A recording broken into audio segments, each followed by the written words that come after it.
प्रभु जी, आज हमें हम अध्याय के 23वें श्लोक ऑनवर्ड्स कंटिन्यू करना है प्रभु जी। और आज की रीडिंग सेवा प्रभु जी आयुषी माता जी करेंगी। सो ओवर टू यू प्रभु जी। ज्ञानतिमिरन्धस्य ज्ञानाञ्जनशलाकचक्षुरुन्मिलितं येन तस्मै श्रीगुरवे नमः। श्रीचैतन्यमनोभीष्टं स्थापितं येन भूतले स्वयं रूपः कदा मह्यं ददाति स्वपदान्तिकं वन्देऽहं श्रीगुरून् श्रीयुतपथकमलं श्रीगुरून् वैष्णवांश श्रीरूपं साग्रजातं सहगण रघुनाथान्वितं त्वं सजीवं साद्वैतं सावधूतं परिजनसहितं कृष्ण चैतन्य देवं श्री राधा कृष्ण पादान सहगणानंता श्री विशाखान्वितांश हे कृष्णा करुणा सिंधु दीन बंधु जगतपते गोपेश गोपिका कांत राधा कांत नमोस्तुते तप्त कांचन गौरांगी राधे वृंदावनेश्वरी वृषभानुसुते देवी प्रणमामि हरिप्रिये वाञ्छाकल्पतरुभ्यश्च कृपा सिन्धुभ्येव च पतितानां पावनेभ्यो वैष्णवेभ्यो नमो नमः। जय श्री कृष्ण चैतन्य प्रभु नित्यानंद श्री अद्वैत गदाधर श्रीवासुदेव गौर भक्तवृंद। हरे कृष्णा कृष्णा कृष्णा हरे हरे हरे राम राम राम हरे हरे। नमो विष्णुपादाय कृष्णपृष्ठाय भूतले श्रीमते भक्तिवेदांत स्वामिनिति नामिने नमस्ते सारस्वती देवे गौरवाणी प्रचारिणे निर्विशेष शून्यवाद पाश्चात्य देशतारिणे।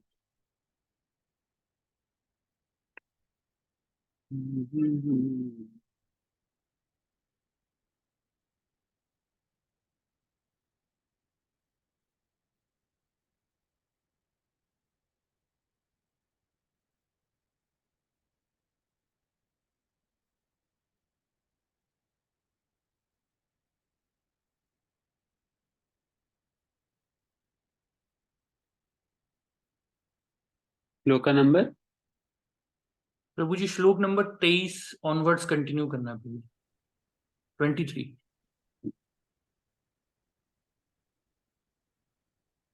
योत्स्यमानानभिक्षेऽहं या एतत्र समागताः धार्तराष्ट्रस्य दुर्बुद्धेर्युद्धे प्रियचिकीर्षवः। हरे कृष्ण प्रभु जी, दंडवत प्रणाम। मुझे उन लोगों को देखने दीजिए जो यहाँ पर धृतराष्ट्र के दुर्बुद्धि पुत्र दुर्योधन को प्रसन्न करने की इच्छा से लड़ने के लिए आए हुए हैं।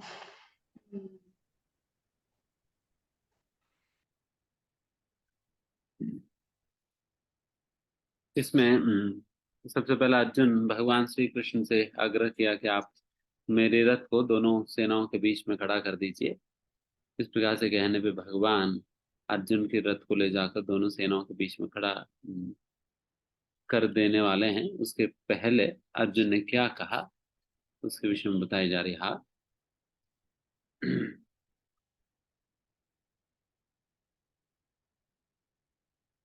दुर्बुद्धि वाले जो धृतराष्ट्र के पुत्र जो कि दुर्योधन है, वैसा दुर्योधन को प्रसन्न करने के लिए जो भी एकत्रित हुए हैं सेना, उस सेना को जरा मुझे देखने दीजिए करके यहाँ पर अर्जुन भगवान श्री कृष्ण से कह रहे हैं। उन्हें मैं देखना चाहता हूँ जो दुर्योधन को प्रसन्न करने की इच्छा से यहाँ पर आए हुए हैं सभी।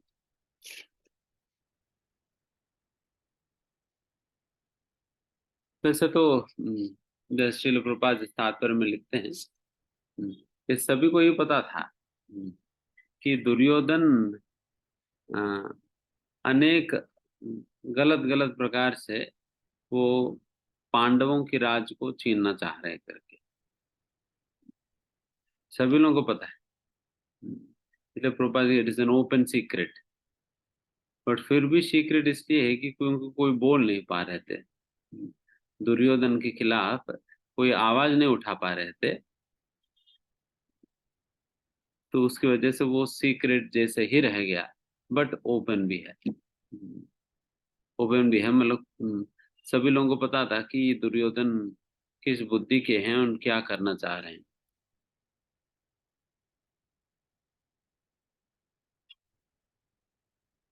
एंड इसलिए जितने भी लोग दुर्योधन के पक्ष लिए हुए हैं वो अनजान में नहीं लिया है। उनके पक्ष वो जानते हुए ही लिया है। उनके दुर्योधन के पक्ष उनको पता है कि दुर्योधन गलत व्यक्ति है और गलत प्रकार से पांडवों की राज छीनना चाह रहे हैं। ये बात जानते हुए भी दुर्योधन के पक्ष उन लोगों ने लिया है। इसलिए ये जितने भी लोग जो दुर्योधन के पक्ष में खड़े होकर लड़ रहे हैं उनको भी दुर्बुद्धि वाले जैसे ही यहाँ पर वर्णन किया जा रहा है।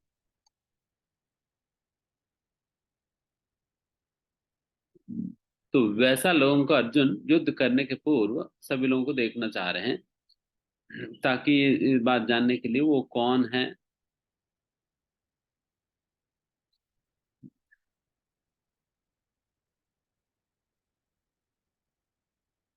ताकि वो एक अंदाजा लगा सके किन के साथ लड़ने जा रहे हैं और वो कौन कौन है और उनकी शक्ति सामर्थ्य क्या है। ये सारे बातें जानते हुए उनके साथ युद्ध कर सकते हैं करके इस एक अंदाजा लगाने के लिए भी उनको काम आएगी करिए। इसलिए यहाँ पर इस उद्देश्य के साथ अर्जुन भगवान श्री कृष्ण से अपने रथ को दोनों सेनाओं के बीच में ले जाने के लिए आग्रह किया है। संजय उवाच एवं उक्तो ऋषिकेशो गुडाकेशेन भारत सेनयोरुभयोर्मध्ये स्थापयित्वा रथोत्तमम्। संजय ने कहा कि भरतवंशी अर्जुन द्वारा इस प्रकार संबोधित किए जाने पर भगवान कृष्ण ने दोनों दलों के बीच में उस उत्तम रथ को लाकर खड़ा कर दिया है।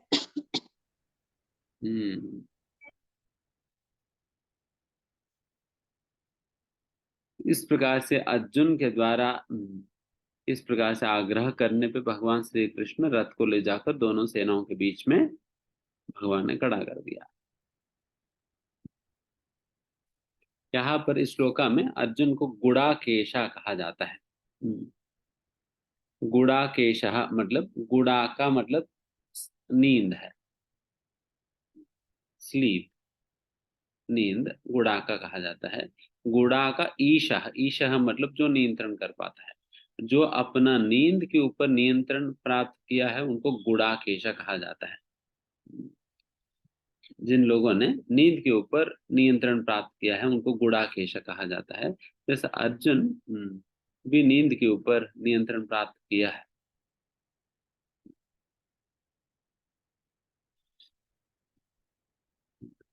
एंड कई बार मतलब जब युद्ध करने के दौरान सोने के लिए भी नहीं मिल पाता है, कई बार बिल्कुल कम समय ही हो पाता है। तो उस प्रकार से भी उन लोगों को नींद के ऊपर एक नियंत्रण लाना होगा। युद्ध के बीच में नहीं कहा जा सकते मुझे नींद आ रहा है मुझे सोने दीजिए। बीच में तो ये नहीं कहा जा सकता, आप सोएंगे तो फिर गला कट जाएगी। जब की तरह नहीं, जब की मारते हुए जब करने के लिए, बट वहां पर तो युद्ध चलेगा, वहां पर युद्ध चलेगा, तलवार चलेगा, तो फिर गर्दन कटेगा। इसलिए बात जानते हुए किसी को वहां पर नींद आने कोई संभावना ही नहीं होता। उसी प्रकार से नाम जप करते वक्त भी अगर कोई इस बात को याद रखे कि how he has launched a war against Maya, जब अभी एक प्रकार की युद्ध है माया के खिलाफ, तो अगर ये बात समझेंगे, अगर मैं इसमें अगर थोड़ा सा भी असतर्क रहूं और थोड़ा सा भी जबकि मारूं तो फिर गर्दन कटेगा। अगर ऐसा सोचे तो फिर नींद नहीं आएगी, बिकॉज नींद से प्यारे है ना प्राण। तो इसलिए फिर व्यक्ति को नींद नहीं आएगी। If at all he is so careful, yes, I have lodged a war, I have waged a war against Maya, and because Maya तो 24 घंटा काम करती है। तो तो हमें भी माया के खिलाफ युद्ध छेड़ने के बाद 24 घंटे हमें भी काम करना पड़ेगा। 24 घंटे में हमें भी काम करना पड़ेगा, तब जाकर बैलेंस हो पाएगी। अगर माया 24 घंटे कर रहे हैं काम और बीच में हम थोड़ा सा आलसी करेंगे, सो जाएंगे, ये करेंगे वो करेंगे, देन फिर मरना पड़ेगा, आध्यात्मिक रूप से मरना पड़ेगा। इसलिए आध्यात्मिक रूप से हमें, बिकॉज जिस दिन आपने माला पकड़ा उसी दिन शंख बजा दिया आपने माया के खिलाफ। देखिए आज से तुम्हारा खिलाफ हमारे युद्ध चालू है करके हमने युद्ध चालू कर दिया। तभी युद्ध की शंख बजने के बाद बीच में रुक जाओ, नहीं कह सकते, वो रुकेगा नहीं बीच में, वो तो अपना चालू रखेंगी माया देवी, बीच में रोक नहीं सकते हैं, वो अपना चालू रखेगी। तो we should be very cautious and alert and working hard. हमें बहुत ही सतर्क रहना पड़ेगा और सतर्क रहकर हमें युद्ध चालू रखना होगा। उस पर कभी कॉम्प्रोमाइज नहीं करना चाहिए।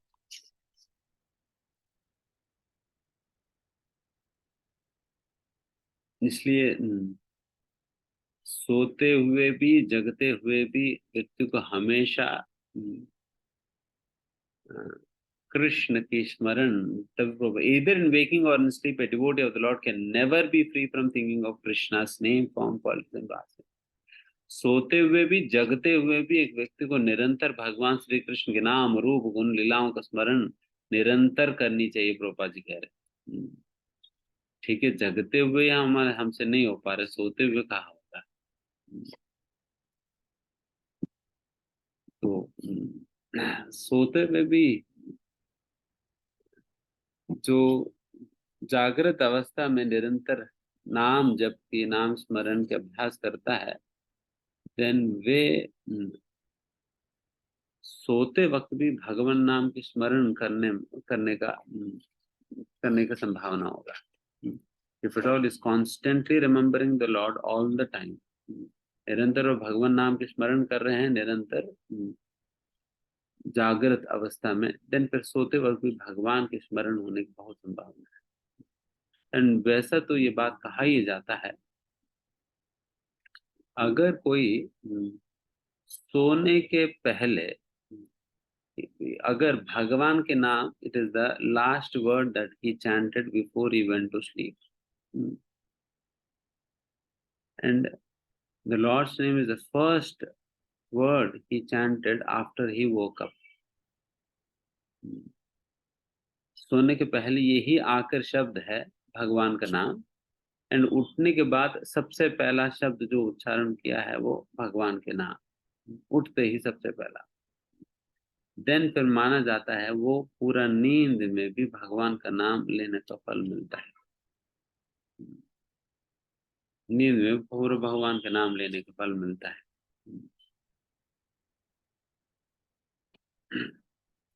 एंड देन उस प्रकार से अगर व्यक्ति सोचे कि प्रोजेक्ट तो फिर मैं कल तक मैं 8 घंटा ही जप कर रहा था, आज से मैं 10 घंटा जप करूंगा, 10-12 घंटा जप करूंगा सोने के पहले और सोने उठने के बाद भगवान का नाम ले लूंगा, तो देन फिर 8 की जगह 10-12 हो जाएगी हमारी। बट इसमें भी एक बात यह है कि वैसे एक श्रील प्रभुपाद जी एक बार ये बात कह रहे थे कि वही व्यक्ति को सोने की अधिकार है जिसने दिन भर भगवान की सेवा कर करके थक गया है। जिसने भगवान की सेवा दिन भर करके थक गया है और केवल अगले दिन भगवान की सेवा करने के लिए अपने आप को तैयार करने हेतु उनको सोना होगा बस। अगले दिन की सेवा ठीक प्रकार से करने के लिए, अपने आप को तैयार करने के लिए उन्हें सोना होगा। अन्य कोई उद्देश्य के साथ ज्यादा कम मात्रा में अगर व्यक्ति सोएगा तो देन फिर वो काउंट नहीं होगा, वो काउंट नहीं होगा। उतने ही सोने के अधिकार है जितना आपने मेहनत से सेवा किया है दिन में। अगर आपने सेवा नहीं किया तो दिन पर सोने का अधिकार नहीं है। दिन इस प्रकार से जो व्यक्ति इस उद्देश्य के साथ सोते हैं, पूरा दिन भर उन्होंने मेहनत किया और रात को सोया ताकि अगले दिन की सेवा भगवान की कर सके, देन फिर उनका नींद भी भक्ति ही कहलाता है। और उनको सोना भी भक्ति है, क्योंकि सो भी रहे किस लिए? भगवान के लिए ही सो रहे हैं, ताकि भगवान की सेवा कर सके, इसलिए सो रहे हैं। इसलिए उनका नींद का भी उद्देश्य, सोने का भी उद्देश्य भगवान ही बने हैं। तो फिर सोने का भी उद्देश्य जब भगवान बने हैं, देन फिर उनको सोना भी भक्ति हुआ। सोना भी भक्ति हुआ। तो उस प्रकार से ये नींद के विषय में कहा जा रहा है। वैसा हमें धीमे धीमे जब इस प्रकार का अभ्यास करेंगे, धीमे धीमे हम नींद के ऊपर एक नियंत्रण प्राप्त कर पाएंगे। नियंत्रण प्राप्त कर पाएंगे। अभी नींद हमें चलाती है। नींद हमें चलाती है, बट हमारा नियंत्रण में नींद नहीं रहता है। कई बार लोग पूछते, प्रभु जी कितने घंटे सोना है? वैसा आइडियली, जैसा हमने पहले भी कहा है, 6 घंटा सोना बनता है। 6 घंटा नींद ये रिकमेंडेड है आइडियली। एंड 6 से फिर धीमे धीमे धीमे उसे घटाया जा सकता है। उसे घटाया जा सकता है, बट 6 घंटे से स्टार्ट कर सकते हैं। एंड इसमें भी एक ये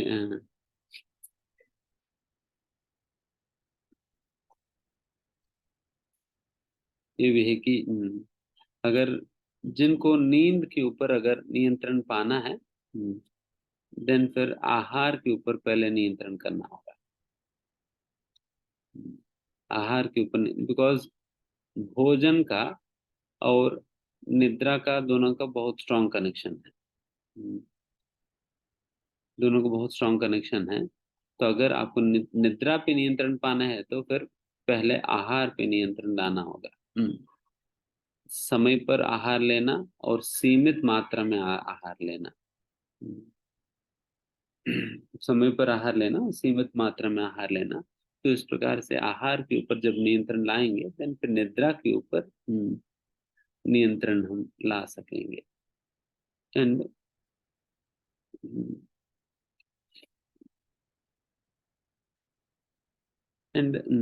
फिर धीमे धीमे वो निद्रा को नियंत्रण करने का अभ्यास भी करना होता है। जैसा जैसा आप अभ्यास करेंगे, वैसा वैसा आप उसमें उसको नियंत्रण करने में समर्थ बनेंगे। अभ्यास भी करना होगा। तो इस प्रकार से ये सारी चीजें करने पे निद्रा के ऊपर नियंत्रण प्राप्त किया जा सकता है। अगर हर रोज आप अलग अलग समय पे सो रहे हैं, कभी 9 बजे सो रहे हैं, कभी 10 बजे, कभी 11 बजे, कभी 1 बजे, कभी दिन में सोते हैं, कभी रात को सोते हैं, और कभी 8 घंटे सो रहे, कभी 10 घंटे सो गए, कभी 5 घंटे ही सो रहे हैं। तो इस प्रकार से देन फिर ये रेगुलेटेड स्लीप नहीं है। रेगुलेटेड स्लीप नहीं है। समय पर सोना चाहिए, समय पर उठना चाहिए, और फिक्स्ड टाइम सोना होगा। तो ये इस प्रकार से ये निद्रा और आहार दोनों को कंट्रोल करना होगा। फिर आप भी गुड़ाकेश बनेंगे। आप भी गुड़ाकेश बनेंगे, आपको भी निद्रा के ऊपर नियंत्रण आप प्राप्त कर पाओगे।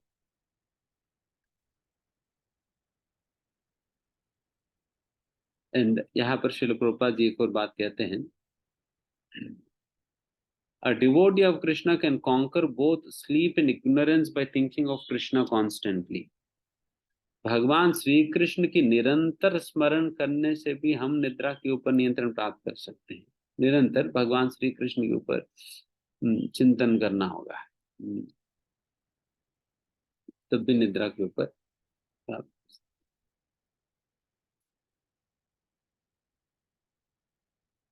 भीष्मो द्रोण प्रमुखतः सर्वेषां च महीक्षिताम् उवाच पार्थ पश्येतान् समवेतान् कुरूनिति।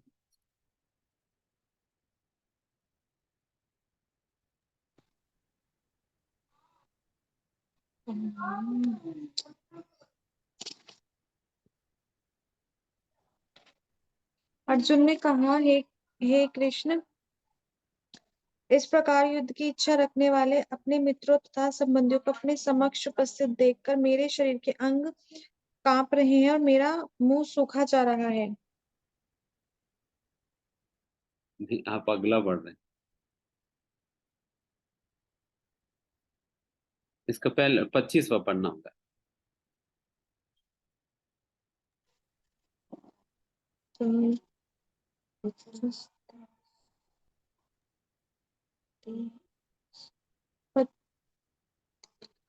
एक मिनट, प्रभु जी, तो मेरी गिनती मेरी ये समझ में नहीं आ रही। हरे कृष्ण प्रभु जी, मैं पढ़ता हूँ प्रभु जी। जी। भीम, द्रोण तथा विश्व भर के अन्य समस्त राजाओं के सामने भगवान ने कहा कि हे पार्थ, यहाँ पर एकत्र सारे कुरुओं को देखो। हम्म।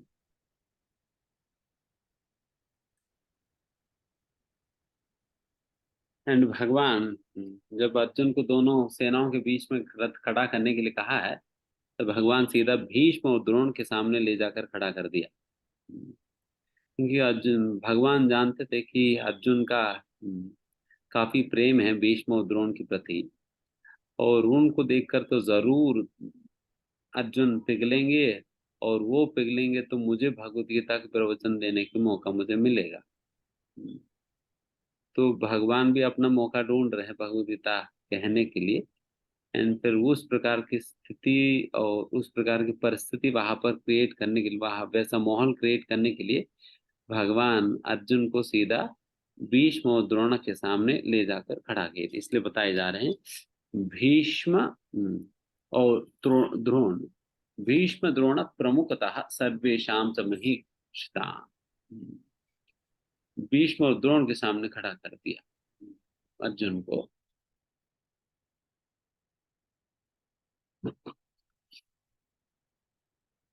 फिर भगवान ने कहा, अर्जुन देखो किस प्रकार से ये सारा कुरु वंश जो है यहाँ पर एकत्रित हुई है।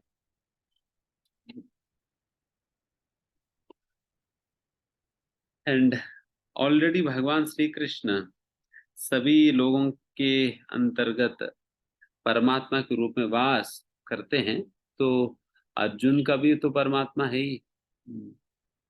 तो अर्जुन के मन में अभी क्या चलना शुरू हो चुका है वो भगवान श्री कृष्ण ने पहचान लिया है, पहचान लिया।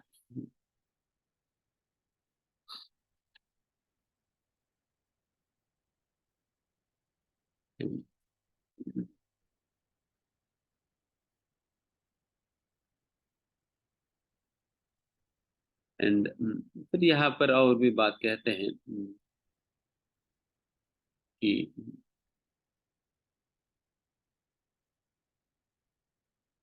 क्या अर्जुन, प्रभुपाद जी इसमें तात्पर्य में लिखते, did Arjun want to stop there not fight, क्या अर्जुन यहाँ पर रुक जाना चाह रहे, युद्ध नहीं करना चाह रहे।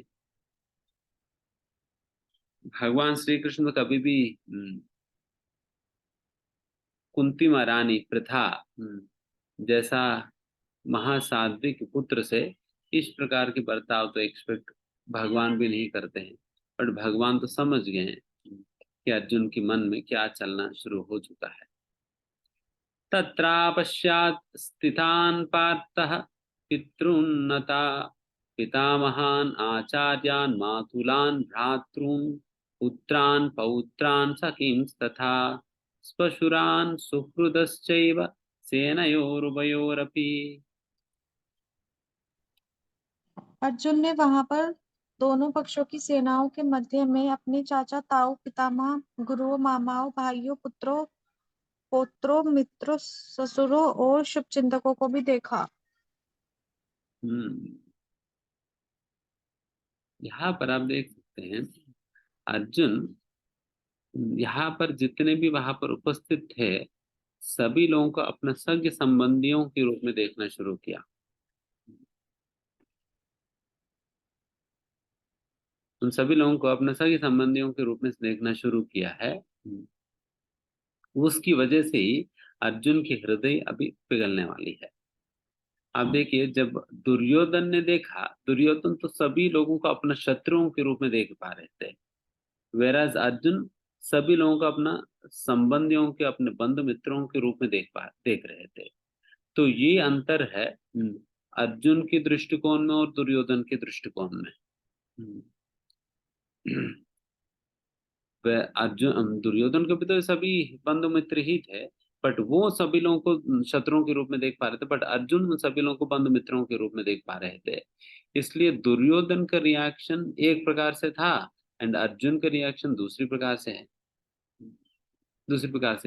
इसलिए अल्टीमेटली बात यह है कि हमारे दृष्टिकोण जिस प्रकार की है उसी प्रकार का रिस्पॉन्स हमारा होने वाली है।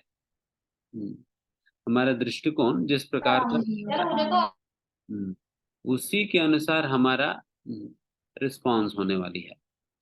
बिकॉज दुर्योधन सभी लोगों को अपने शत्रुओं के रूप में देख रहे थे, इसलिए सभी लोगों को मारना भी चाह रहे थे और मारने का योजना बना रहे थे, तैयारी कर रहे थे, सभी लोगों को एंकरेज कर रहे थे, सब कुछ कर रहे थे मारने के लिए। एंड वेराज यहाँ पर अर्जुन सभी लोगों को अपना बंधु मित्रों के रूप में देख रहे हैं, तो उसके कारण उन सभी लोगों को मारने के स्थान पे उन सभी लोगों के ऊपर दया करने की भावना आई उनके अंदर। तो यहाँ पर जो दया ये रिस्पॉन्स है अर्जुन का, एंड मारने का प्रयास करना ये दुर्योधन की रिस्पॉन्स है। तो इसलिए ये अल्टीमेटली ये क्या निर्धारित कर रही है कि आप किस प्रकार से देख रहे हैं, वो निर्धारित करेगी आपकी क्या रिस्पॉन्स होने वाली है। इसलिए हमें अल्टीमेटली अपना दृष्टिकोण में परिवर्तन लाना होगा, तब जाकर हमारा रिस्पॉन्स में परिवर्तन आए। मोस्ट ऑफ द टाइम हम क्या करते हैं कि हम रिस्पॉन्स को चेंज करने का प्रयास करते हैं, बट रिस्पॉन्स तो लेटर स्टेज है, लेटर ऑन स्टेज है। आप सीधा रिस्पॉन्स को चेंज करने का प्रयास करेंगे तो रिस्पॉन्स चेंज नहीं होगा जब तक आपकी दृष्टिकोण में परिवर्तन नहीं आएगी। और अभी प्रश्न है कि हमारा दृष्टिकोण में परिवर्तन कैसे आएगी। हमारा दृष्टिकोण किसके ऊपर निर्भर है? हमारी अंडरस्टैंडिंग, समझ के ऊपर निर्भर है हमारा दृष्टिकोण क्या रहने वाली है। इसलिए जो आप सुन रहे हैं, तो जब हम गीता भागवत की श्रवण करते हैं, धीमे धीमे गीता भागवत हमारा दृष्टिकोण में परिवर्तन लाने वाली है। हमारा दृष्टिकोण में परिवर्तन लाने वाली है, किस प्रकार से हम इस दुनिया को देखने वाले हैं और किस प्रकार से हम सामने वालों को देखने वाले हैं। तो ये सारा कुछ इन सारा चीजों में परिवर्तन लाती है ये जब भी हम गीता भागवत सुनते हैं। एंड इस प्रकार से गीता भागवत श्रवण करने पे हमारे दृष्टिकोण में परिवर्तन आएगी, दृष्टिकोण में परिवर्तन आएगी तो देन फिर निश्चित हमारी जो रिस्पॉन्स में परिवर्तन आएगी। आप देखिए हम गीता में पढ़ते हैं ना कि एक पंडित के विषय में वहां पर कहा जाता है कि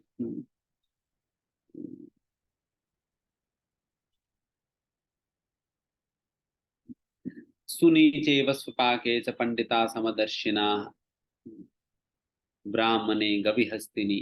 तो इस प्रकार से श्लोक में बताए जा रहे हैं एक पंडित जो है इन सभी लोगों को एक समान दृष्टि से देख पाता है। ब्राह्मण को, एक कुत्ते को, कुत्ते के मांस खाने वाले को, हाथी को, सांप को, सभी लोगों को एक समान दृष्टि से देख पाता है। तो उसका कारण क्या बताए जा रहे हैं? क्योंकि एक साधु जो है वो सभी लोगों के अंतर्गत पर आत्मा का दर्शन करते हैं। तो उनकी दृष्टिकोण क्या है? किसी को देखते वक्त उनको आत्मा की दर्शन हो गए, तो इसलिए वो सभी लोगों को समान रूप से देख पा रहे हैं, सभी लोगों को समान दृष्टि से देख पा रहे हैं। तो इस प्रकार से यहाँ पर इस साधु की दृष्टिकोण में परिवर्तन आई।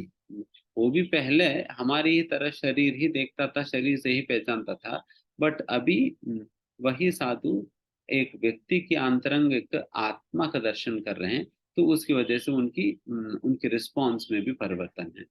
उस प्रकार से जब हम गीता भागवत की श्रवण निरंतर करेंगे, देन फिर धीमे धीमे हमारी दृष्टिकोण में परिवर्तन आनी चाहिए।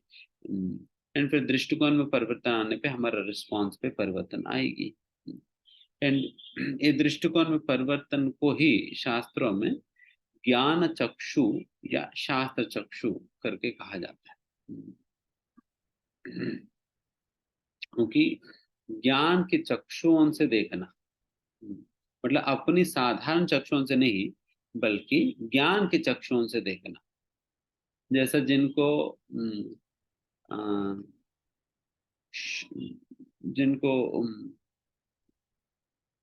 आई साइट की प्रॉब्लम है, इधर शॉर्ट साइट या लॉन्ग साइट है, आई साइट की प्रॉब्लम है, वो क्या करेगा, अपना आई साइट को एडजस्ट करने के लिए वो ग्लासेस पहनेगा, है ना, हमारी तरह ग्लासेस पहनेगा, जिससे उनकी आई साइट को करेक्ट करने के लिए, एडजस्ट करने के लिए काम होता है ना।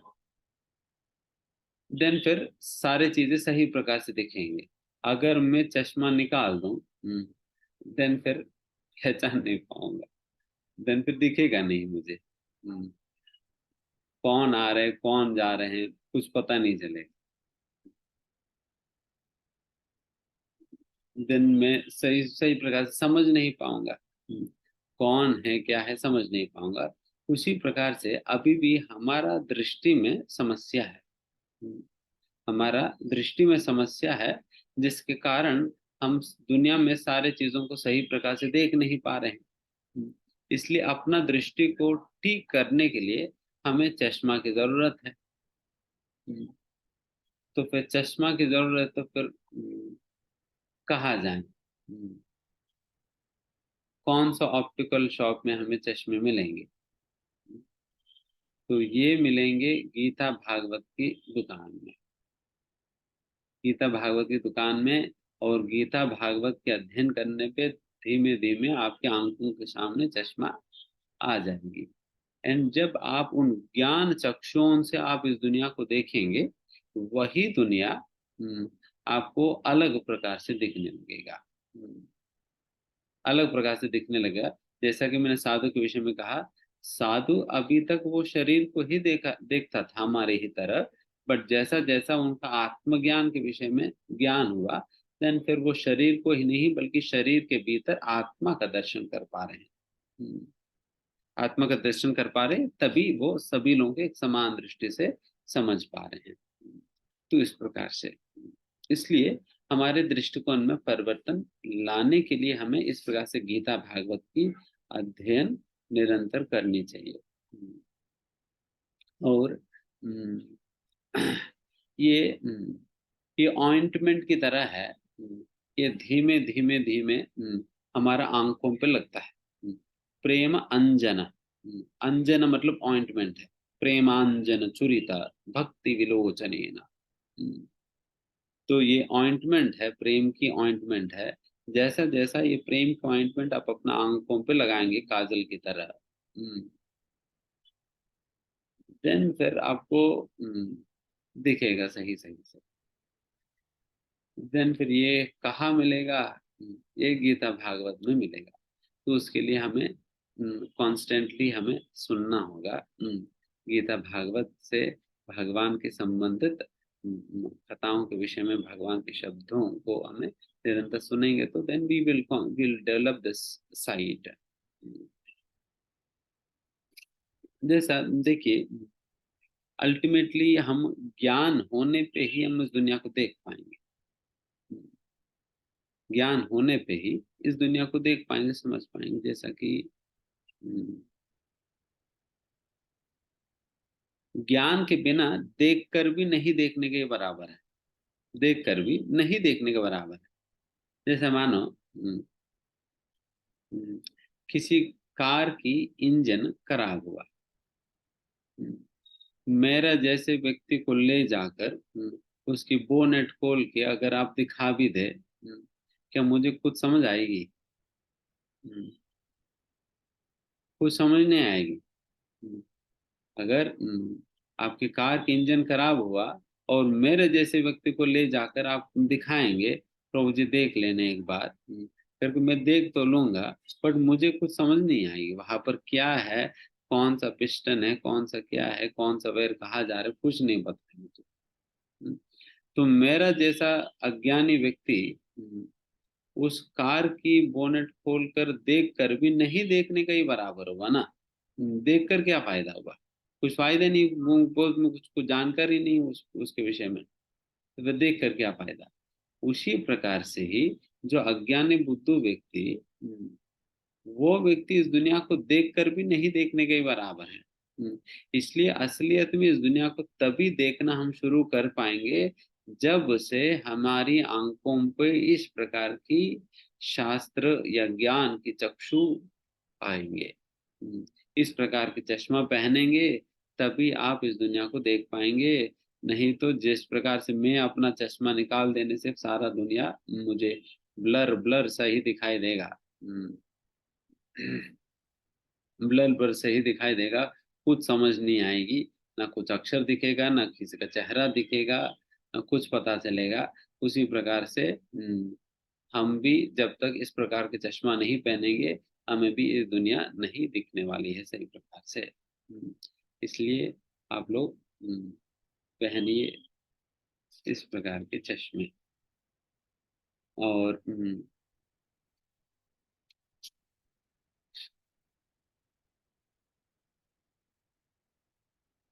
एंड यहाँ पर एक और बात आप देख सकते हैं कि because Arjun was identifying, Arjun मतलब अर्जुन किस प्रकार से इन सभी लोगों को देख रहे हैं, तो वो अपना पिता के रूप में, भ्राता के रूप में, मात्र इस प्रकार से देख रहे थे सभी लोगों को।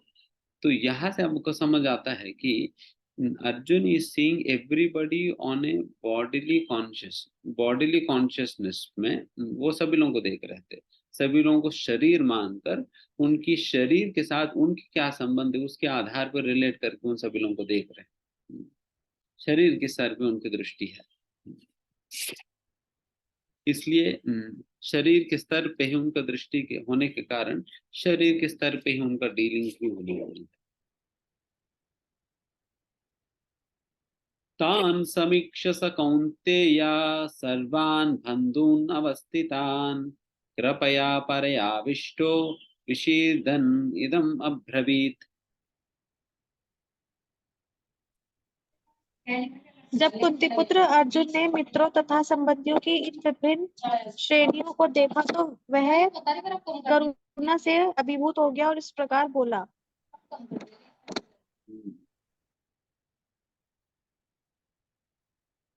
जब अर्जुन सभी ही लोगों को अपने बंधु मित्रों के रूप में देखने लगे, देन उनकी हृदय पिघलने लगा और दया दया उनके हृदय में उमड़ने लगी।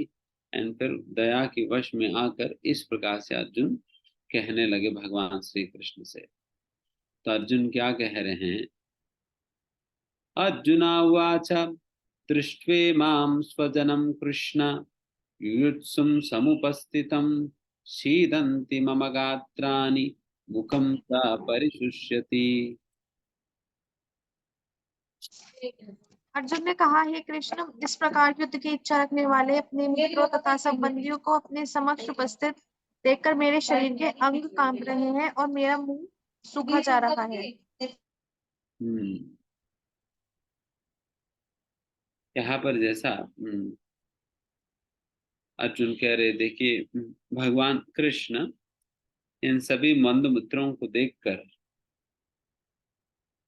युद्ध करने की उत्साह के साथ ये सभी लोग मेरे समक्ष खड़े हैं, उन सभी लोगों को इस स्थिति में देखकर मेरा शरीर के सारे अंग कांपने लगे हैं एंड फिर मेरा मुंह सूखने लगी है। अर्जुन का गला सूखने लगा और उनकी शरीर कांपने लगी है, जस्ट बिकॉज अर्जुन इन सभी लोगों को अपने बंधु मित्रों के रूप में देखकर उनके हृदय में दया आने लगी।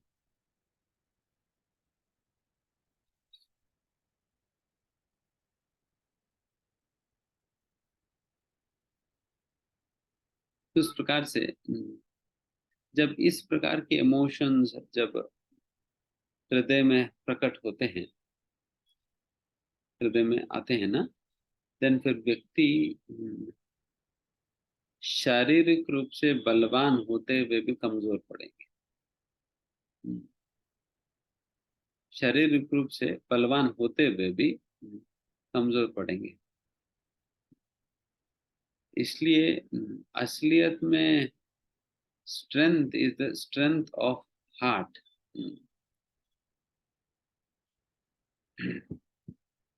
अपना हृदय को थोड़ा स्ट्रांग करना पड़ता है।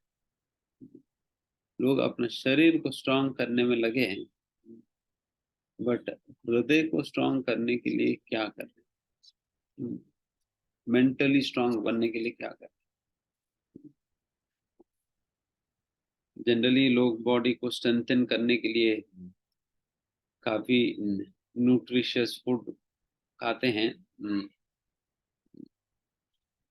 आजकल वैसे भी डाइट कॉन्शियस बन रहे लोग, स्प्राउट्स खाएंगे, ये खाएंगे, वो खाएंगे, और फिर उसके साथ साथ जिम में जाएंगे, फिर वर्कआउट करेंगे, ये करेंगे, एंड इस प्रकार से शरीर शरीर को हष्ट पुष्ट कर रहे हैं।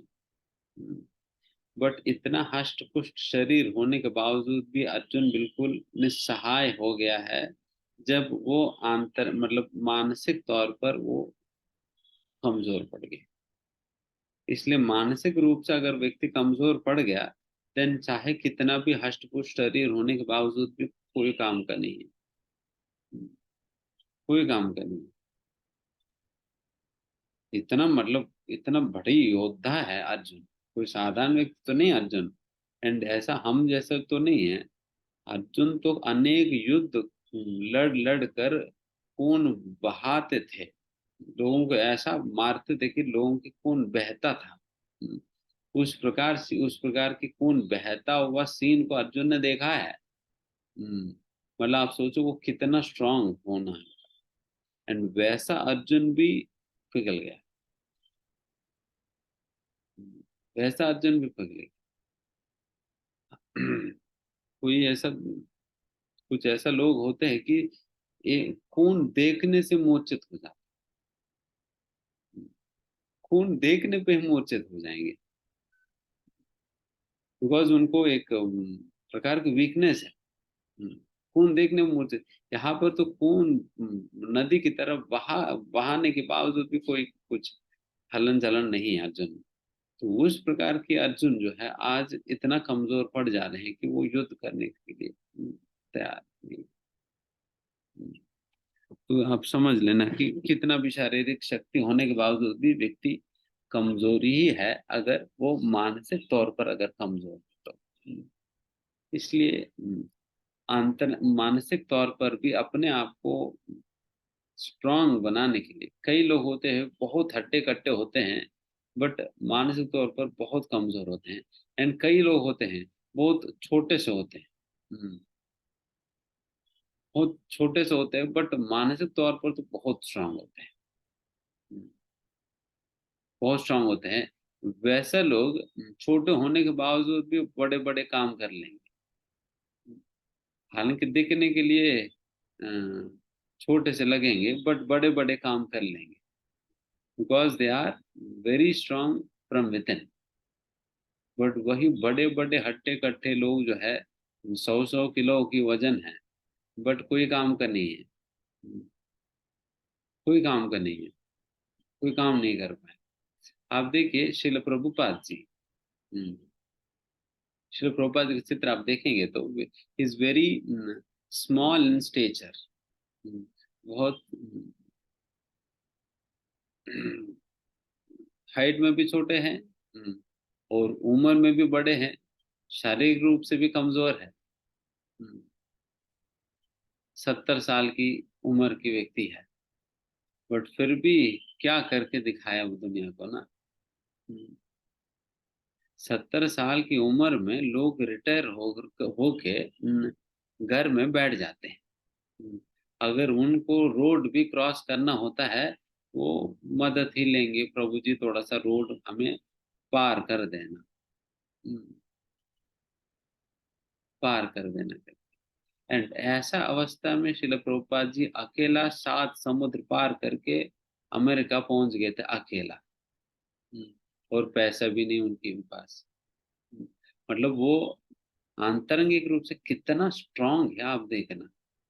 अकेला रह गए थे, अकेला। मतलब कितना स्ट्रांग है शिल प्रभुपाद जी। उन कितने सारे कष्ट हो, कितना कुछ हुआ प्रभुपाद जी के साथ, बट फिर भी वो आंतरिक रूप से इतने स्ट्रांग है कि इन सारा कष्टों को झेल लिए थे।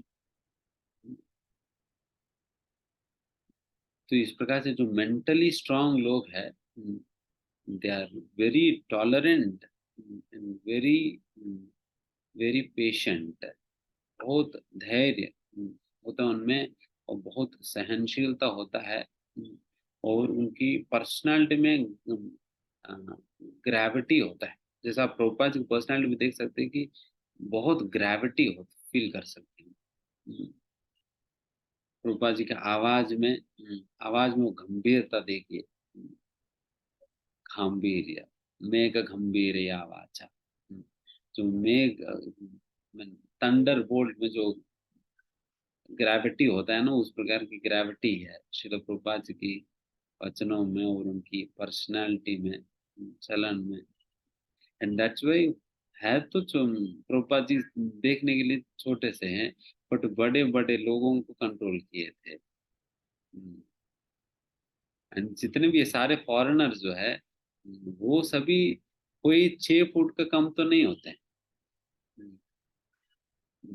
बहन फिर उनका शरीर भी इतना हट्टा कट्टा होता है।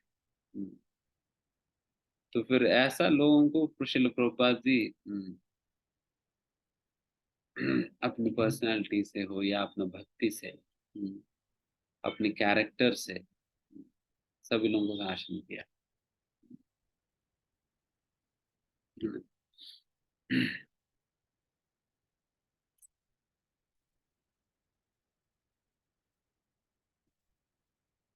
तो, एक जब हमारा भारत देश को स्वतंत्र नहीं मिला था, उस समय की बात है। जो आप लोग जानते होंगे, नेहरू परिवार बहुत ही धनी परिवार है। जब नेहरू जी को जब लंदन में पढ़ा रहे थे, उनके पिताजी ने कहा कि मैं ये विदेशी लोग जो है हमारा भारत देश के लोगों को अपने नौकर बनाकर चलाते हैं, मैं अपने बेटे के नौकर के रूप में इन विदेशियों को रखूंगा करके लंदन में खूब सारे पैसा खर्च करके, अपने बेटे नेहरू जी की नौकर नौकर के रूप में विदेशियों को रखे थे, उनके ड्राइवर के रूप में या उस प्रकार से बहुत पैसा खर्च कर। बट वही श्रील प्रभुपाद जी जब लंदन एयरपोर्ट में जब उतर रहे थे एस्केलेटर से, जब प्रभुपाद जी आने ही वाले थे लंदन एयरपोर्ट में, तब तक कि हाथरे एयरपोर्ट में सैकड़ों की संख्या में विदेशी भक्त संकीर्तन करते हुए, नाचते हुए श्रील प्रभुपाद जी की स्वागत करने के लिए वेट कर रहे थे। एंड जैसा प्रभुपाद जी वो एयरपोर्ट में जो एस्केलेटर से नीचे मतलब एस्केलेटर के दिखने लगे थे, तो फिर वैसे ही सारे के सारे इतने सैकड़ों भक्त जो अभी तक नाच रहे थे, गा रहे थे, उस एक क्षण के लिए सभी लोग साष्टांग दंडवत प्रणाम कर रहे थे। एंड सैकड़ों की संख्या में मालाएं लेकर सभी लोग मतलब सही में आनंद में पारवश होकर रोते हुए श्रील प्रभुपाद जी का स्वागत कर रहे हैं माला पहनाकर। एंड ये सभी श्रील प्रभुपाद जी का सेवक और नौकर बने हैं पैसा से नहीं, पैसा से नहीं बने। रूपा जी एक पैसा नहीं देते तुम लोग। वे सभी श्रील प्रभुपाद जी का सेवक बने हैं केवल भक्ति के बल पे, भक्ति के बल पे। इसलिए हमारा भारत देश की असली संपत्ति है आध्यात्मिकता। आध्यात्मिकता हमारी स्ट्रेंथ को हमें आइडेंटिफाई करके हमारी जो शक्ति है इसे पहचान कर, हमारा शक्ति क्या है? आध्यात्मिकता। इस आध्यात्मिकता रूपी अपनी शक्ति को हम पहचान कर अगर आध्यात्म को तो अपनाएं और उसी को दुनिया को देने का प्रयास करें, देन जिस प्रकार से श्री रूपपाद जी के सामने सभी लोग झुकने लगे थे, देन सभी लोग झुकेंगे, सारा दुनिया झुकेगी भारत के सामने। बट हमारे विश्वास आध्यात्मिकता पे ना रखते हुए हम टेक्नोलॉजी पे रख रहे हैं, और टेक्नोलॉजी में तो वो लोग हमसे आगे हैं, इसलिए हम भिखारी बनकर उनके सामने हाथ फैलाते हैं, हाथ फैलाकर हम घूम रहे हैं। बिकॉज हमारा वीकनेस पे हम हमारे वीकनेस के ऊपर हमारा वीकनेस क्या है, हमारा स्ट्रेंथ क्या है, हम पहचान नहीं पा रहे। हमारा स्ट्रेंथ आध्यात्मिकता है। वो स्ट्रेंथ को पहचान कर उसको अपना बनाकर अगर हम चले तो देन फिर सारा दुनिया झुकेगी। अगर हम जहां पर हमारा वीकनेस है, जहां पर हम कमजोर है, अगर उसको पकड़े रहेंगे देन फिर दुनिया के सामने हमें झुकना होगा। दुनिया के सामने हमें झुकना होगा जिस प्रकार से अभी झुक रहे हैं ना। तो इसलिए श्रील प्रभुपाद जी ने यही काम किया, यही काम। देखिए मतलब श्रील प्रभुपाद जी ऐसा प्रेरणा देकर चले गए हैं। केवल श्रील प्रभुपाद जी इस आंदोलन शुरू करने के बाद केवल 12 साल ही रहे हैं। इन 12 सालों में अपना शिष्यों को ऐसा पोषण, ऐसा शक्ति, ऐसा प्रेरणा देकर गए हैं। आज श्रील प्रभुपाद जी श्रील प्रभुपाद जी जाकर 50 साल होने आई है। श्रील प्रभुपाद जी जाने के बाद 50 साल होने आई है। आज भी श्रील प्रभुपाद जी के शिष्यों में श्रील प्रभुपाद जी के प्रति उतने ही समर्पण है, बल्कि उससे ज्यादा समर्पित है। ज्यादा समर्पित मतलब एक व्यक्ति जाने के बाद भी अगर उस व्यक्ति के प्रति समर्पित रहना बहुत बहुत बड़ी बात है। क्योंकि व्यक्ति होते हुए भी उनकी सेवा नहीं कर पाते लोग। व्यक्ति जिंदा है सामने, फिर भी हम उनकी सेवा नहीं कर पाते, उनको नहीं मानते हैं। और यहाँ पर व्यक्ति जाने के बावजूद भी उनको इतना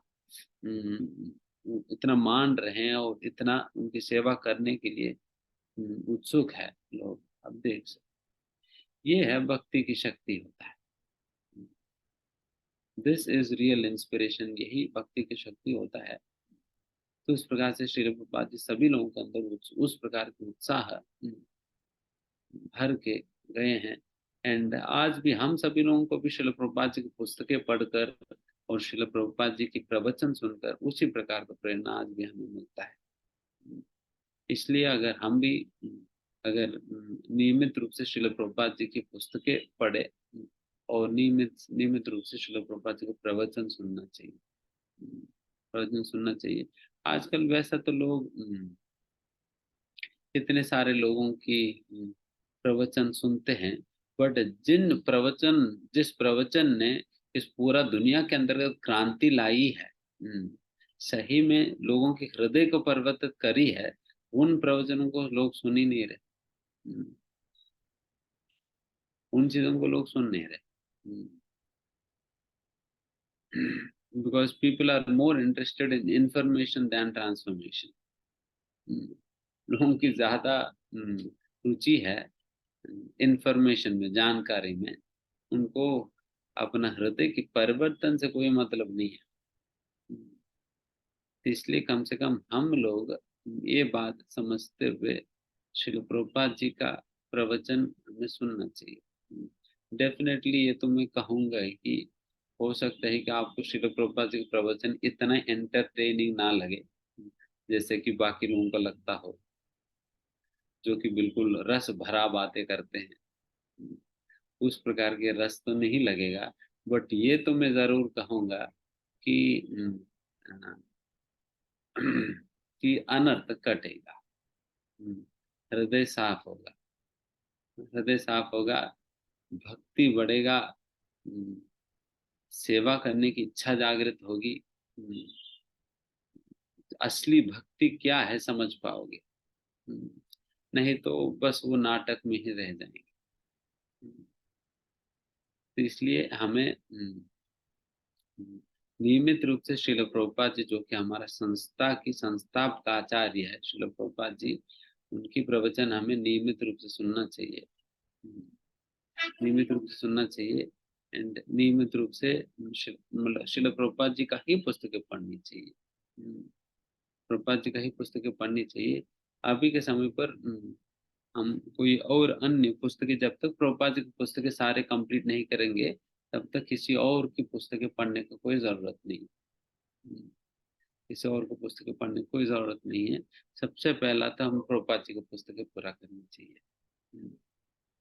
बिकॉज इन्हीं ही पुस्तकों ने तो इतना बड़ा क्रांति लाई है ना। यही प्रवचन तो लोगों मतलब प्रभुपाद जी के शिष्यों में जो भी हम उत्साह देखते हैं आज भी, 50 साल के बाद आज भी जो प्रभुपाद शिष्यों में जो उत्साह देखते हैं, उत्साह का कारण तो यही प्रवचन है, यही पुस्तकें हैं, वही व्यक्ति है। इसलिए सही में श्रील प्रभुपाद जी के योगदान को जितने भी संप्रदाय वाले हैं सभी लोग बहुत प्रशंसा करते हैं।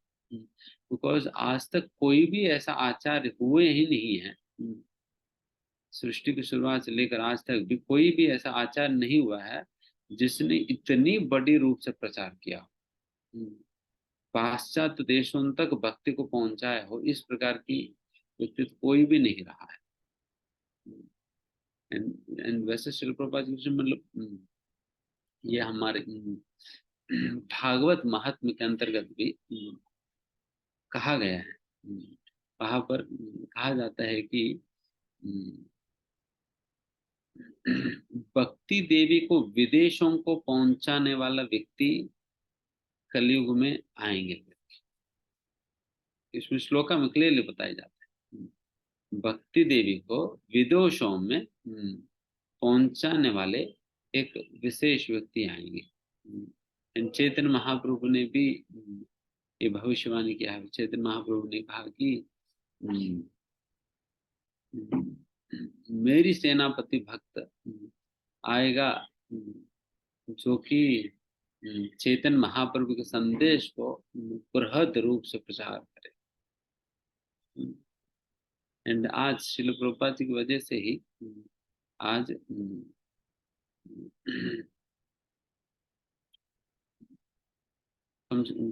50 करोड़ वैदिक ग्रंथों का वितरण हुई है।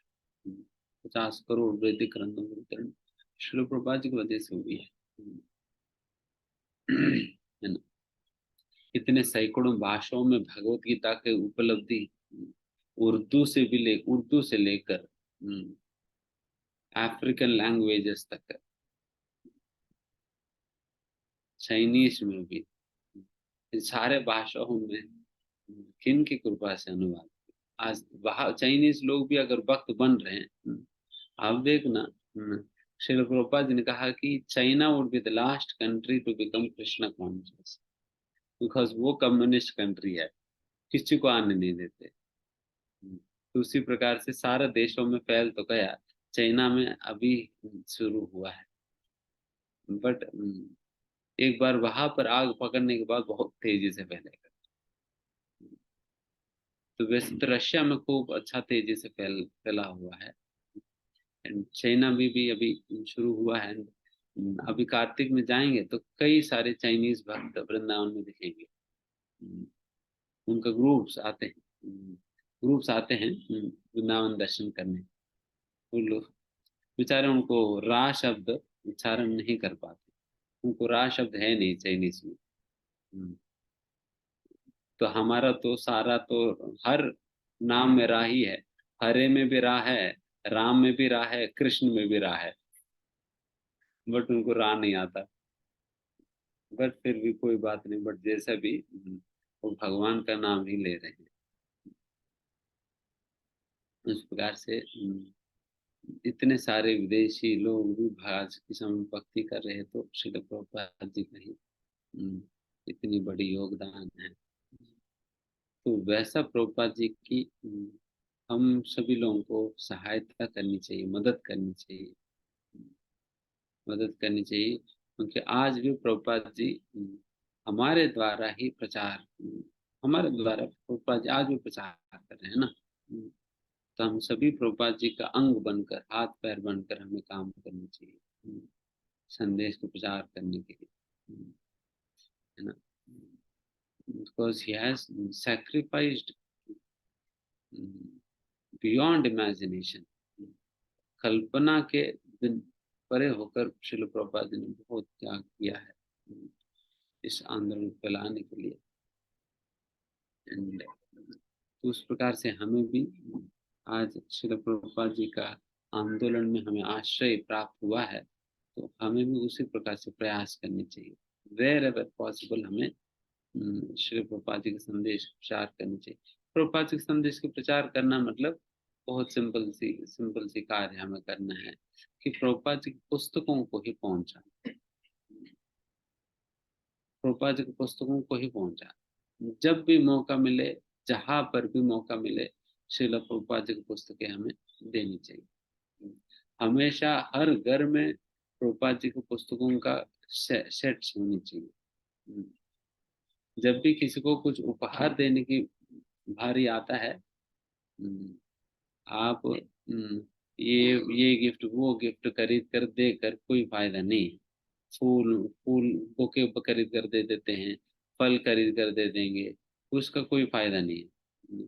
प्रभुपाद जी की पुस्तक की सेट बनाओ, डब्बा में डालो, पैकिंग कर दो और दे दो। उनको बिल्कुल हेवी गिफ्ट लगेगा। वो पूछेगा प्रभु जी इतना हेवी क्या है। आप बोलो बहू जी सही में बहुत हेवी गिफ्ट है, भारी गिफ्ट है, भारी गिफ्ट है, आप ले लेना। तो इसलिए इस प्रकार से किसी का बर्थडे पे, शादी पे, बर्थडे पे भी दे सकते, डेथ डे पे भी दे सकते। तो ये गिफ्ट जो है ये हर समय चलता है। बर्थडे में भी चलेगा गिफ्ट, और डेथ डे पे भी चलेगा, शादी में भी चलेगा, एनिवर्सरी में भी चलेगा, कहीं पर भी चलेगा ये गिफ्ट। तो इसलिए ये यूनिवर्सल गिफ्ट है, ये सभी लोगों को बांटना चाहिए, और कुछ और ही देना ही नहीं चाहिए। एंड उसी प्रकार से ही हम हमारे घर पे कोई भी आता है ना, उनको श्रील प्रभुपाद जी को पुस्तक दिए बिना भेजना नहीं चाहिए, उनको लॉक कर देना चाहिए। आप पुस्तक लेकर ही जाओगे यहाँ से, चाहे वो इलेक्ट्रिशियन ही क्यों ना हो। अरे इलेक्ट्रिशियन आकर आपके घर पे कुछ काम करके जा रहे हैं, तो उनको बोलो कि आपकी फीस में 30 रुपए काट दे रहे हैं, 30 रुपए के बदले में पुस्तक ले लेना।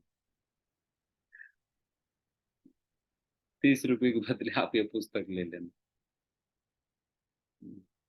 और कोई सब्जी खरीदने गए मार्केट में, तो 100 रुपए की सब्जी आपने खरीदा, उनको 70 रुपए देकर 30 रुपए की पुस्तक दे दीजिए।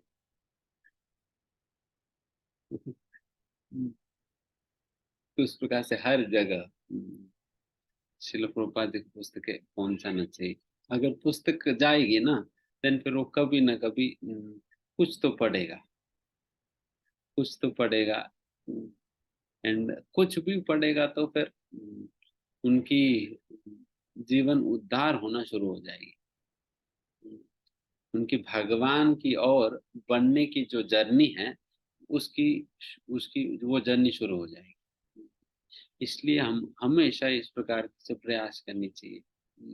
कई बार हम मेट्रो में जाते, पब्लिक बस में जाते, ट्रेन में जाते हैं, माला करते हैं, माला करते हुए जाते हैं। हम लोग और क्या काम है, यही है, यही काम है, माला करते हैं, माला करते जाते हैं। और हमारे वैसे भी यूनिक सा दिखते हैं हम लोग, तो इतना बड़ा बड़ा तिलक होता है। तो फिर आप 10,000 की कपड़े पहनकर भी जाओ ना, कोई नहीं देखता है। बट एक सिंपल सा तिलक लगा कर जाओ, हजारों लोग मुड़ मुड़ कर देखेंगे, तो उस प्रकार से सेंटर ऑफ अट्रैक्शन आप बन जाएंगे। केवल आप तिलक धारण करो, माला करते हुए जाओ, सभी सारा दुनिया तुम्हारी ओर देखेगी। एंड हम दिखाना इसलिए चाह रहे हैं कि ताकि लोग आकर पूछे तो सही, कि प्रभु जी इतना बड़ा तिलक के क्या कारण है, और ये हाथ में झोली का क्या कारण है। देन उसकी मौके पे उनको पकड़ेंगे।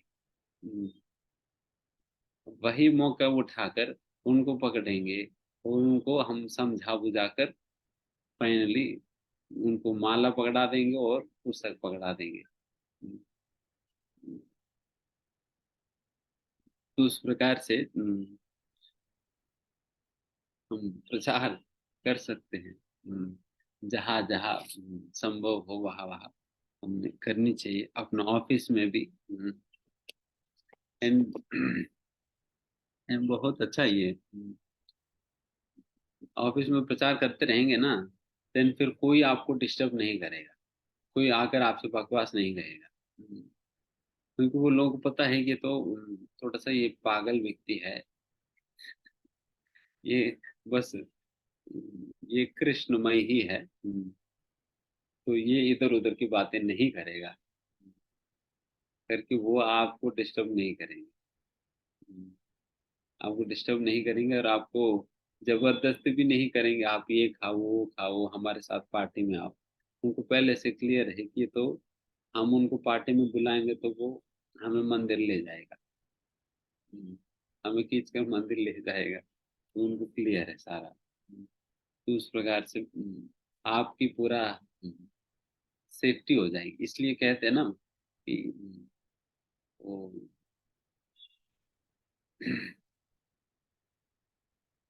Attack is the best form of defence. Attack is the best form of defence. आप हमेशा अपने आप को बचाने का प्रयास करते रहेंगे तो माया और लाठी मारने का प्रयास करेगी। हम क्या करना है, हम उल्टा माया के ऊपर आक्रमण करने का प्रयास करना है। प्रचार करके उल्टा माया के ऊपर आक्रमण करने का प्रयास करेंगे, देन कम से कम आप तो बचे रहेंगे, आप तो बचे ही रहेंगे। तो उस प्रकार से हमें हर समय प्रचार करने का प्रयास करना चाहिए, देन फिर हम हर समय बचे रह पाएंगे, है ना। तो इस प्रकार से ये आदत हमें डालना चाहिए, प्रभुपाद जी की पुस्तकों का वितरण करने की। इसलिए सभी लोगों के घर में स्टॉक होना चाहिए, कुछ स्टॉक, कम से कम 50-100 पुस्तक रखना है। देन फिर आप पुस्तक आप बांटते रहिए, सभी लोगों को देते रहिए। आप घर में भी बिल्कुल विजिबली अगर पुस्तकें रखेंगे ना, देन कोई ना कोई पूछेगा ये क्या इतने सारे पुस्तकें रखा है आपने। देन फिर कह सकते हैं हम आपके लिए ही रखा है। फिर उसमें एक उठाओ और उनको दो, उनको दे दीजिए। तो इस प्रकार से आप सभी लोगों को आप खुद करिए, एंड फिर सभी लोगों को इंकरेज करो इस प्रकार से करने के लिए। तो this is going to be the greatest, मतलब ये सबसे बड़ी सेवा है प्रभुपाद जी के लिए, भगवान के लिए सबसे बड़ी सेवा है। अन्यों को भक्ति से जोड़ने का प्रयास करना, एंड वो भक्ति से जोड़ने के लिए सबसे बेस्ट उपाय यही है, लोगों को पुस्तक पकड़ाना। पुस्तक पकड़ाना। कुछ प्रकार से हमारे कई सारे भक्त है जो कि हर हफ्ते प्रयास कर रहे हैं अलग अलग स्थानों पर बुक टेबल लगाकर पुस्तक वितरण करने के लिए। पुस्तक वितरण करने के लिए कोई मार्केट में, कोई गली में, कहीं पर भी इस प्रकार से पुस्तक टेबल लगाते हैं और पुस्तक वितरण कर रहे हैं। तो इस प्रकार से आप में से भी जिन जिन को संभव है, आप भी उस टीम के साथ जुड़कर पुस्तक वितरण आप लोग कर सकते हैं। पुस्तक वितरण कर सकते हैं। अभी तो 2 3 4 लोग ही कर रहे हैं। आप में से अगर ज्यादा लोग आएंगे तो और ज्यादा टेबल लगाएंगे।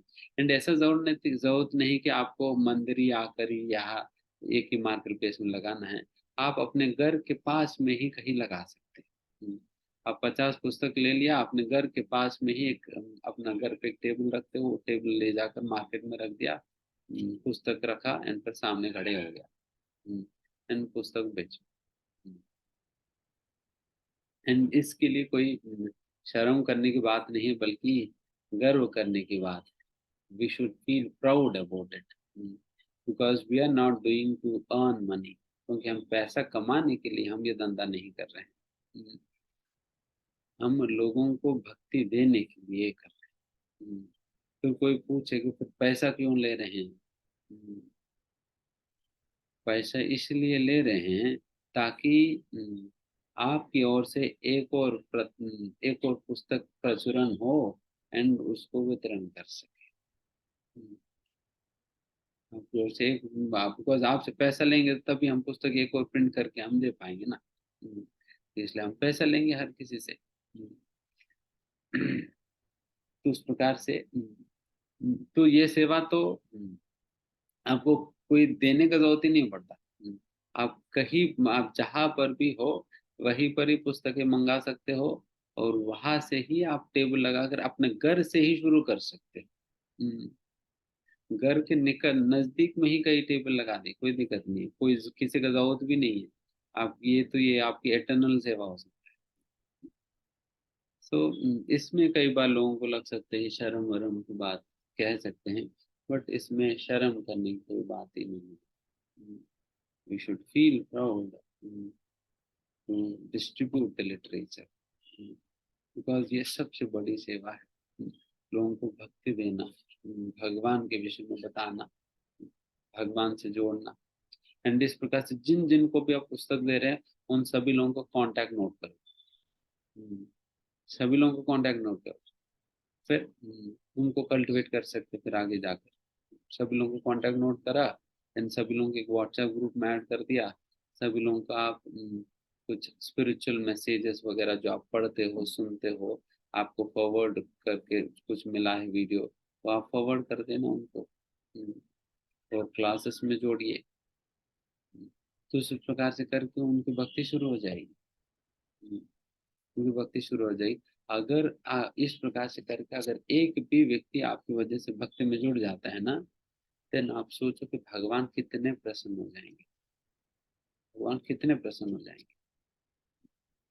जरा आप सोचो कि मान लो कि आपकी एक लौता बेटा है, आप उनको लेकर एक कोई मेला में गए,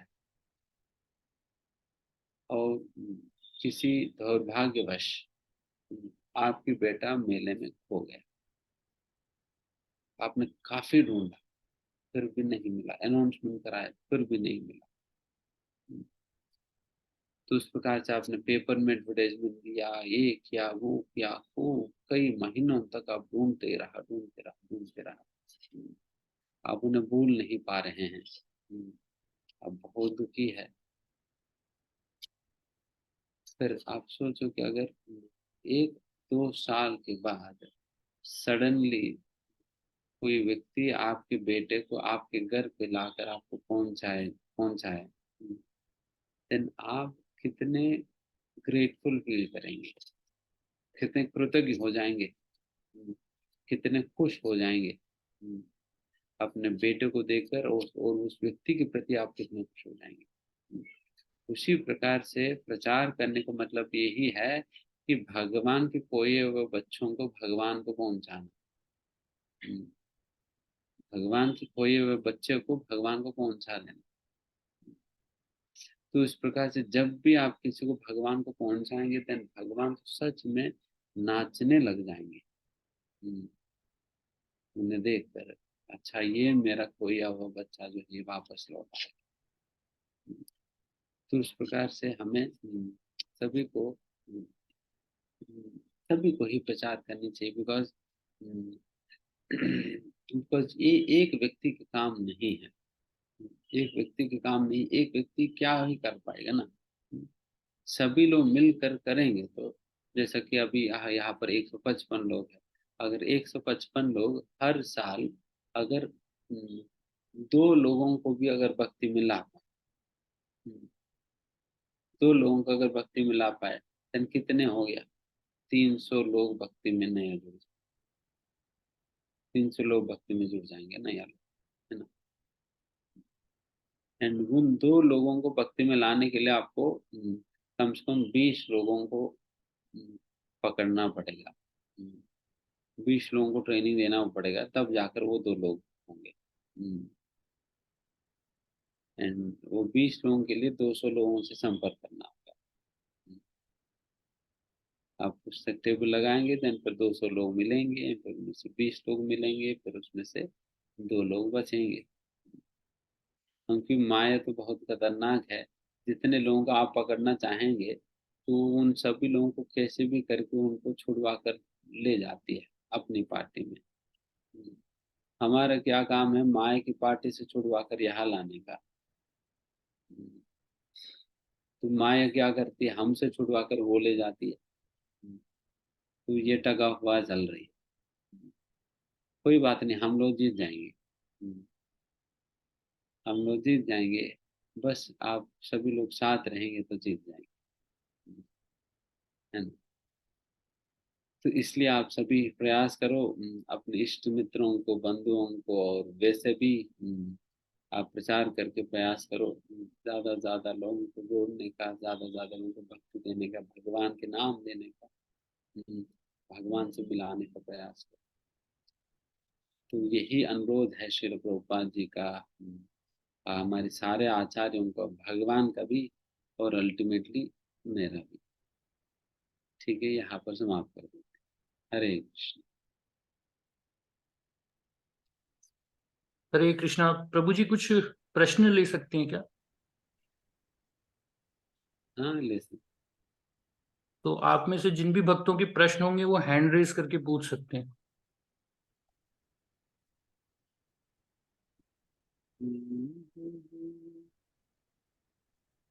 यस, विद्धि माता जी, आप अपने आप को अनम्यूट करके अपना प्रश्न पूछें। हरे कृष्णा प्रभु जी, दंडवत प्रणाम।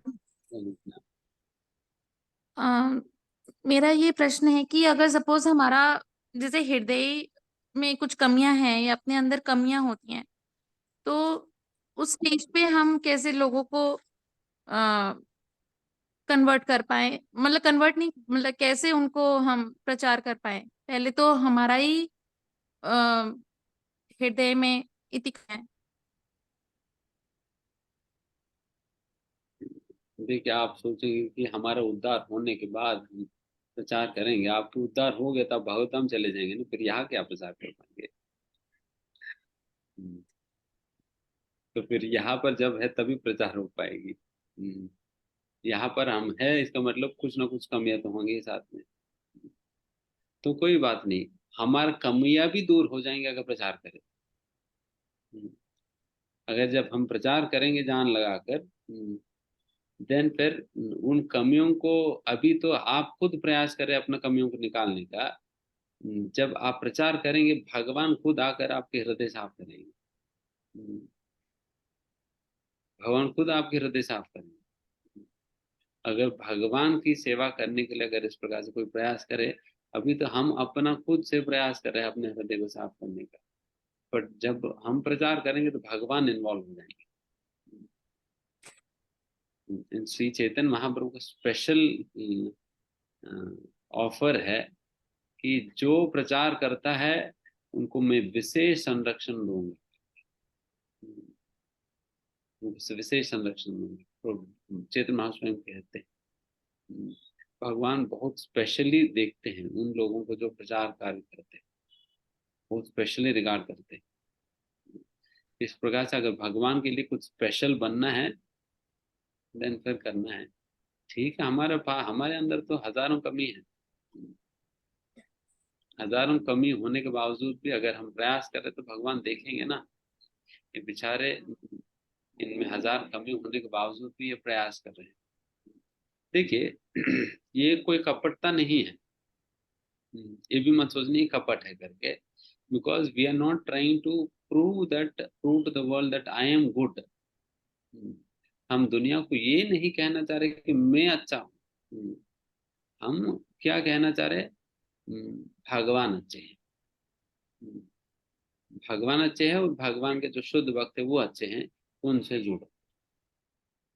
हम ये नहीं कह रहे कि मैं अच्छा हूँ, हम कह रहे कि भगवान अच्छे, यही तो प्रचार है ना। अगर आप दिखाने का प्रयास करेंगे मैं अच्छा हूं करके, देन फिर ये कपट होगा।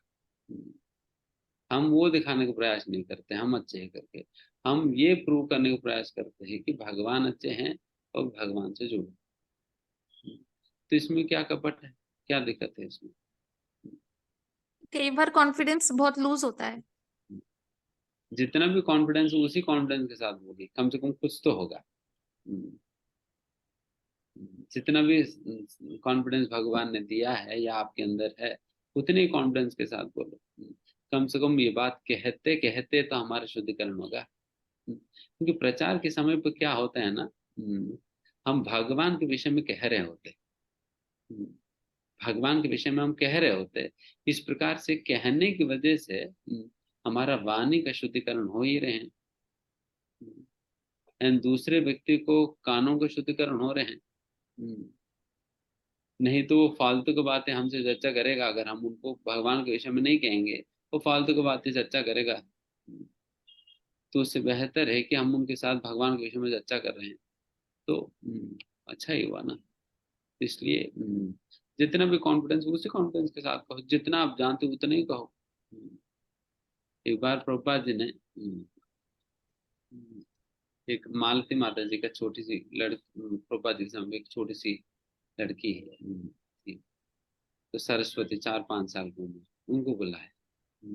कोई प्रभुपाद जी ऐसे ही कह रहे थे, प्रभुपाद जी हम कैसे प्रचार कर सकते हैं, हम कैसे प्रचार करेंगे। प्रभुपाद ने सरस्वती नाम उनको बुलाए। फिर शिल प्रभुपाद ने पूछा कि Saraswati, how do you preach? Saraswati छोटे से बच्चे ने कहा Krishna is the supreme personality of God है। बस यही प्रचार हो गया, बस इतना ही प्रचार है, कृष्ण भगवान है, इतना बात कहना ही प्रचार हो। जितना आप जानते उतना ही कहिए। क्या जरूरत है कि बहुत बड़े बड़े श्लोकाएं बोलने का ही, बहुत बड़े बड़े ये करने का। जितना हम जानते उतना, जितना हम प्रामाणिक रूप से जानते उतना कहे बस। अपने आप से कुछ बना बना कर नहीं, जितना हम प्रामाणिक रूप से सुने हैं पढ़े हैं उसके आधार पर उतना बातें हम कहें। केवल हम कृष्ण शब्द कहना भी अपने आप में प्रचार है। उसका आगे पीछे हम कुछ कह भी ना, कम से कम कृष्ण शब्द हमने कहा और उन्होंने सुना, वो भी बहुत बड़ा प्रचार है। भगवान का नाम ही उन्होंने सुना है और हमने कहा है, बड़ी प्रचार है। इतना भी कर सकते, क्या दिक्कत? ठीक है, हरे कृष्णा प्रभु जी। सुमांकित प्रभु जी, आप अपने आप को अनम्यूट करके अपना प्रश्न पूछें।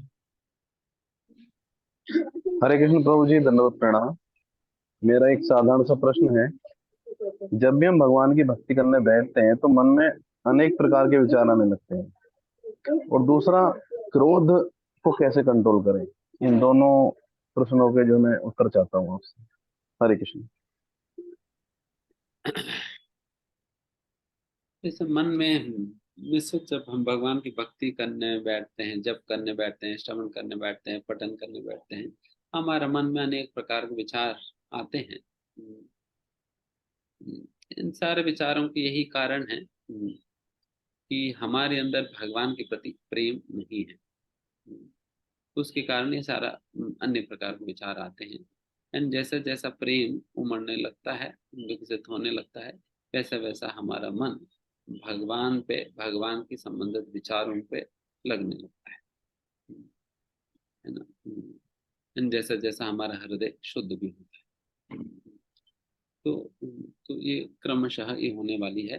तो हमें चाहे हमारा मन जैसे भी है, हमें अपना जो भी नियमित कार्य हमें उसे करनी चाहिए, और प्रयास भी हमें करते रहना होगा मन को भगवान के नाम पे, भगवत भक्ति पे केंद्रित करने का।